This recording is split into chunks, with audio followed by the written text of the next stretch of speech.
This is Newsmax TV. I'm Ashley Martella. The entire National Day of Prayer Task Force is declared persona non grata at the Pentagon's National Day of Prayer observance Thursday, May 6th. The military says it was because of remarks critical of Islam made by the honorary chairman of that task force, the Reverend Franklin Graham, son of the legendary evangelist Billy Graham. That rescission comes on the heels of a canceled invitation of Tony Perkins of the Family Research Council, who was to speak at the Andrews Air Force Base ceremony. So is it open season on Christianity?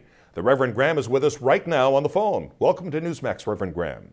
Thank you. Good to be with you. Now that you've had some time to think about your having your invitation yanked, what is your feeling about the significance of it?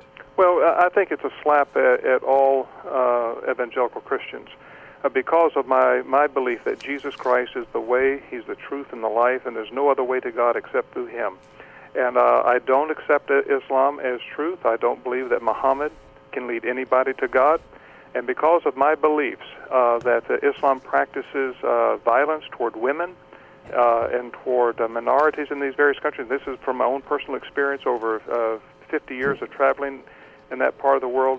I know what I'm talking about, and I love Muslim people, and I care for them very much, and I want Muslims everywhere to know what I know, that Jesus Christ died for their sins, and that He was buried for their sins, and He rose again. And if they are willing to confess their sins and repent like I did, that Christ will come into their heart and God will forgive them. They can have that assurance of salvation. I want Muslims everywhere in the world to know that. But I'm being restricted from my religious rights and from what I believe. That has now kept me from speaking at the Pentagon. And Tony Perkins from Andrews Air Force Base.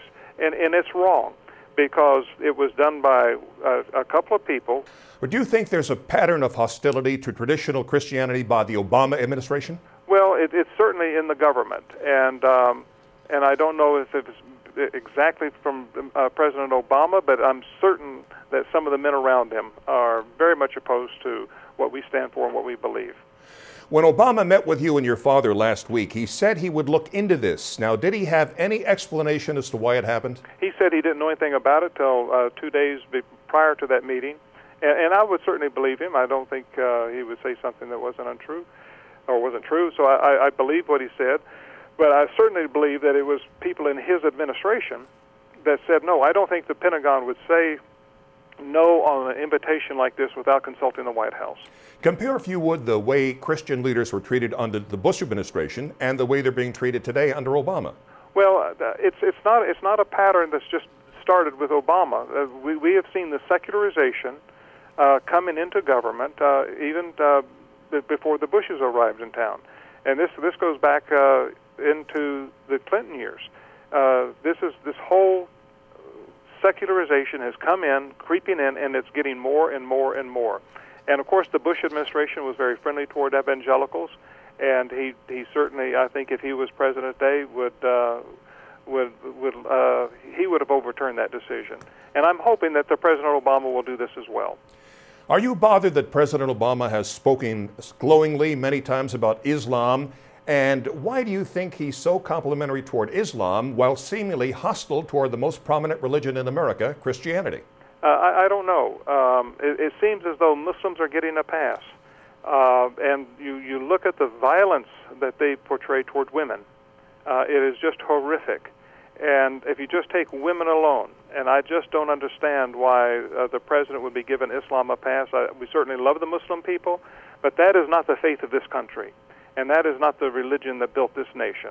The people of the Christian faith and the Jewish faith are the ones who built America, and it's not Islam. And finally, Reverend Graham, recently in Great Britain, a preacher was arrested because he said homosexuality is a sin. Now, do you see that type of secular oppression being enacted here in the U.S.? Oh, no question. It's coming. I think when you preach that Jesus Christ is the way, the truth, and the life, I think we're going to see one day that people would say this is hate speech because you're being so narrow and you're excluding other people. I believe I think we're going to see that come. Reverend Franklin Graham, thank you so much for speaking with us here at Newsmax. Thank you very much. And please give our regards to your great father. I sure will. And thank you for watching Newsmax TV.